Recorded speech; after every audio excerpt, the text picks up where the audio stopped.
Thank you all for coming.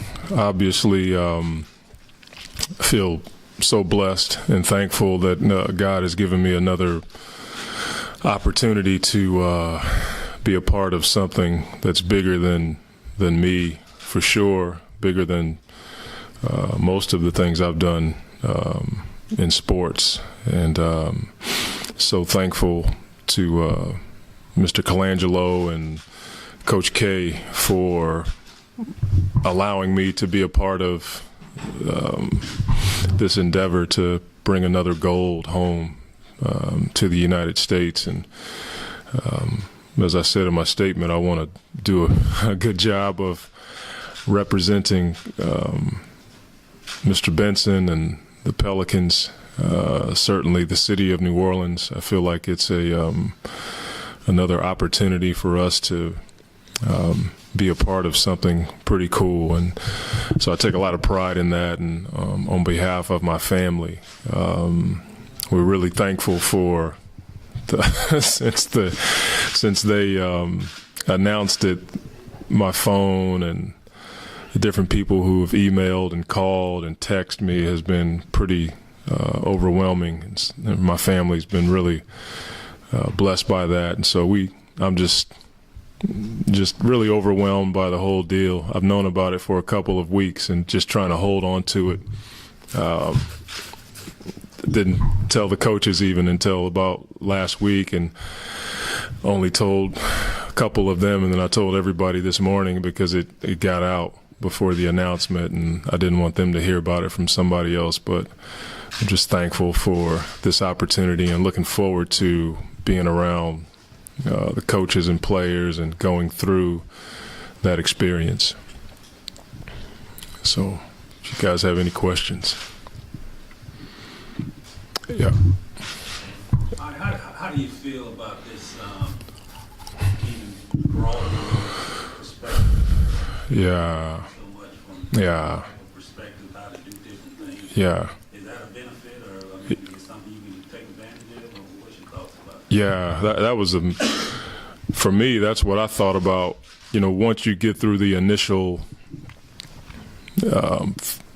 shock and awe of the phone call and invitation, I started thinking right away how much I was going to be able to learn from Coach K and Thibodeau and Coach Boeheim. And, you know, I've been around people who know Mr. Colangelo, and that's always been something that was far off for me because I wasn't around any of his dealings with Phoenix, and so I never got to be around that. But I just felt like this was an opportunity for me to learn a ton.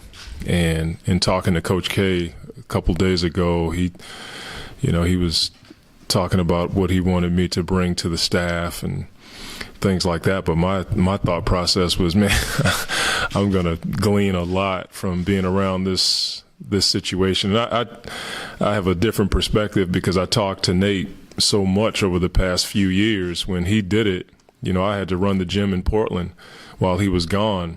And so he would come back and just tell me everything that was going on. And I was like, wow, you know, that's got to be cool. Never thinking that I would ever get a chance to do it. And my wife, it's the weirdest thing, man. My wife, a long time ago, she told me that, you know, I was going to be in the Olympics someday. And I would look at her like, you know, not only was she crazy enough to marry me, now she's just spouting off stuff that's just unrealistic. And, you know, when I told her, she broke down and she was so thankful, and the kids were excited. And it was just a feeling of just overwhelmed and certainly thinking about the prospects of learning from some great coaches. You obviously get the opportunity to spend more time with Anthony Davis. How beneficial can that be? I think it can only be good. You know, he and Ryan will be there this summer, and certainly going to give me an opportunity to work with him even more. He didn't even know until today, and so I'm pretty sure he's probably thinking, man, he can't get away from me. but it can only be good for us to be together, working in the summertime and out there in Vegas. That's got to be basketball nirvana, to have all those great players and coaches in one spot, and everybody just working to get better. So that's going to be a good thing. With you and Coach Thibodeau both being defensive oriented, Coach, does this signal a change in the way the USA is going to coach their style of play for international basketball? Not that those other coaches didn't coach defense. Yeah. Tony and Nate, being the former coaches, not good, and Tom, Yeah. defensive guys. Coach, you want to, go in a kind of new or different direction or anything with that? No, he never mentioned that. I'm sure the objectives as far as what we can bring to the table will be addressed when we get together. But I think at the same time, when you have that many good players on the team, they have a great offensive system. And they have a number of guys who can just fill up the basket. And so from my standpoint, whatever myself and Coach Thibodeau can bring on both sides of the floor, it can be a benefit. But Coach K has already run a great program. I was there in London last year, and I watched a few games. And I was just fortunate enough to be around. Offense and defense was never an issue for them at all. So I just look at it as a great opportunity to go learn more, and if I can impart anything to the program, I'm more than happy to try my best. But I'm sure we'll be given more when we meet in July in Vegas. You seem very emotional about this. What was it like when the shirt came in the mail? It's funny. I had this for a while. I've had this stuff for a while. A buddy of mine works for USA Basketball, so he would always send me stuff, but it's not like you can wear it everywhere, so I just had it in my closet. But when I first got the call, I was just quiet. And, the way that Mr. Colangelo did it was really, it was different. You would think that they would call and say, you're going to coach, and this is where we want you to show up, because most guys want to do it. But his question was, would you be interested? And I was like, quiet, like thinking, like, did he just ask me? And I just said, absolutely. And I was a bit dumbfounded that he would ask me. And then he just ran down this list of reasons why he wanted me to be on the staff. And so, yeah, I was overwhelmed, but I was quiet. My daughter was in the truck with me, and she looked at me after I got off the phone, and she teased me the whole time because she said I was real goofy looking when he was talking, because I had him on speakerphone the whole time. But I was pretty quiet, and it was shocking to have him call me and ask me to be on the staff. Where were you? You were in a truck? Were you Just typical day for us. Yeah, I was here after church. We were riding around doing something, and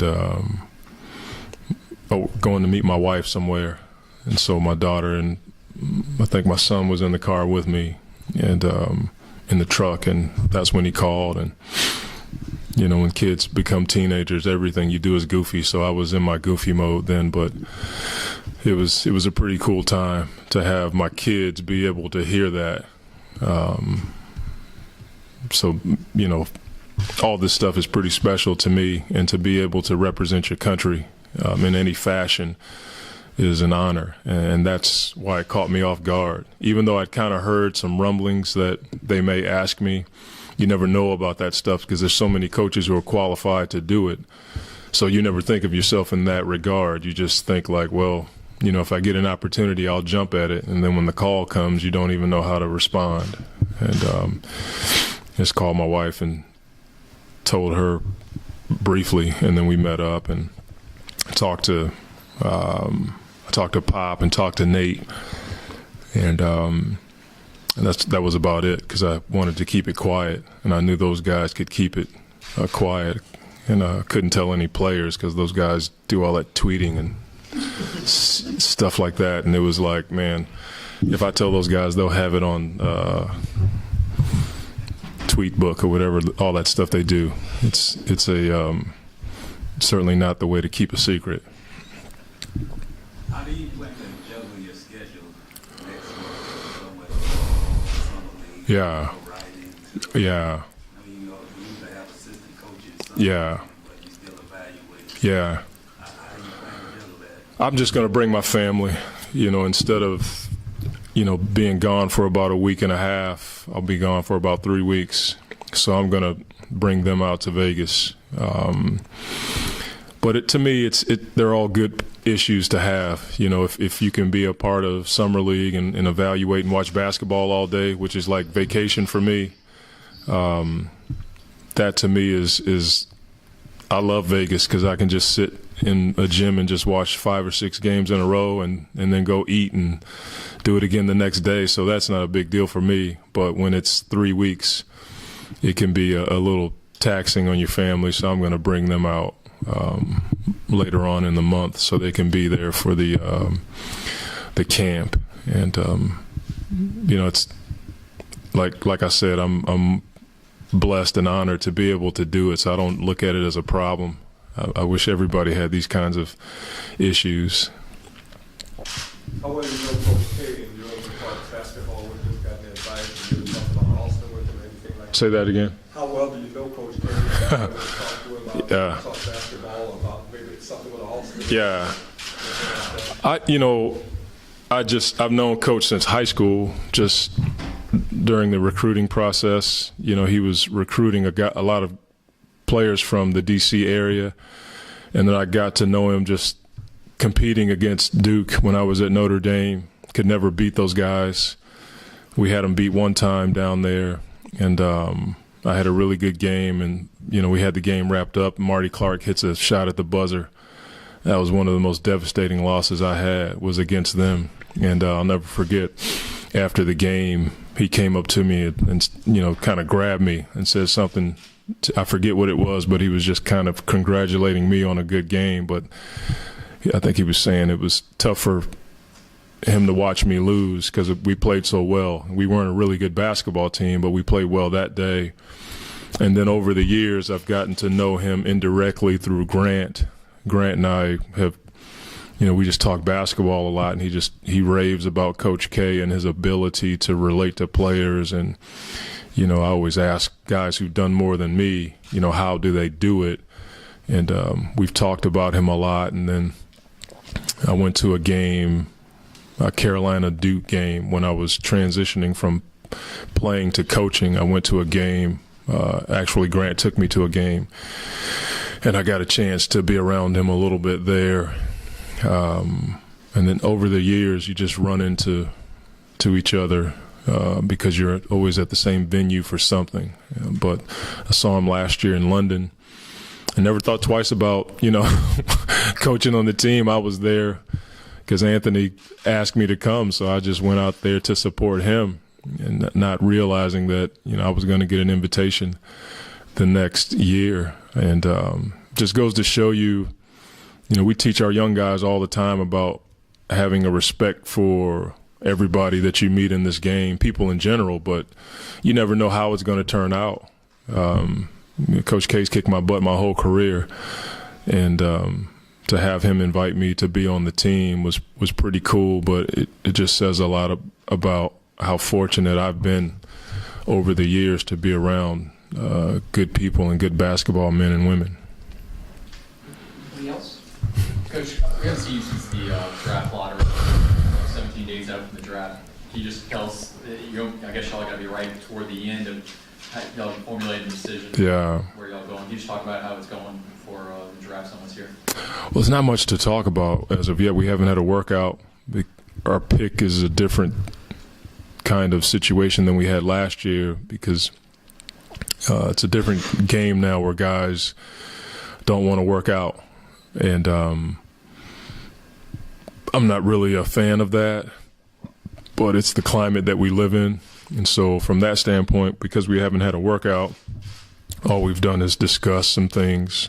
Dell has been in Europe at the Euro camp, and we've had our gym going. And so it hasn't been a lot to talk about, but this week is the week when we start to ramp it up and get into it. I've talked to Tim Conley a little bit about some things, but we've looked at a few players. Obviously, we'll have those guys in, whether it be for a workout or an interview. But I've watched a ton of film on guys. This is the time of the year when I can get acquainted with all of the players, and but we still don't know where we're going to go yet, because it's that kind of draft where they're talking about a guy could be number 1 or he could be 10. I've never seen a draft like that where a guy could be the first pick or he could be the 5th pick. It's either he's going to be 1 or 2. In this draft, guys are all over the place, and so you don't know what's going to happen. Draft night should be pretty interesting. I think teams may trade their picks because they don't understand this draft the way that we did last year. Last year we looked at the draft and we were like, Anthony's number 1. It's not close. Then you see a Lillard in there, and a couple of other guys who stood out this year, like Harrison Barnes in the playoffs. So you never know. You could find a really good player with the 6th pick. That's why we got to do our work. Could the draft this open specifically for need, or could it pay the best player out there? Hopefully the best player fits your need, but I don't know. That all that stuff sounds good. You know, it's what we say when we're leading up to the draft, but you know, we're at a point in the franchise now where we want to get a really good player who does fit the need that we have, and yet, you know, we have a lot of young guys, and you know, it doesn't slow down the process, but it does lend to a ton more teaching than you'd have to if you had a veteran coming in. So we have money to spend this summer, and we have what we think is going to be a really good player in the draft. It just may take time to get that guy to come around. So I'm not much for cliches, but I just think we got to find a guy who can play and he fits the need of our team. Are you open to moving up, down? Oh, I wouldn't want to speculate on that. That's totally something that Dell, myself, and Mickey will talk about leading up to the draft. But if something presented itself and Dell and Mickey and I felt comfortable about it, you know, I trust their judgment. I don't study the draft the way those guys do. And so from that standpoint, I have to trust what they believe is best for the team. I'm sure if there was a opportunity that presented itself to move up or down, we're going to do it. We want to make the team better, and that's our goal.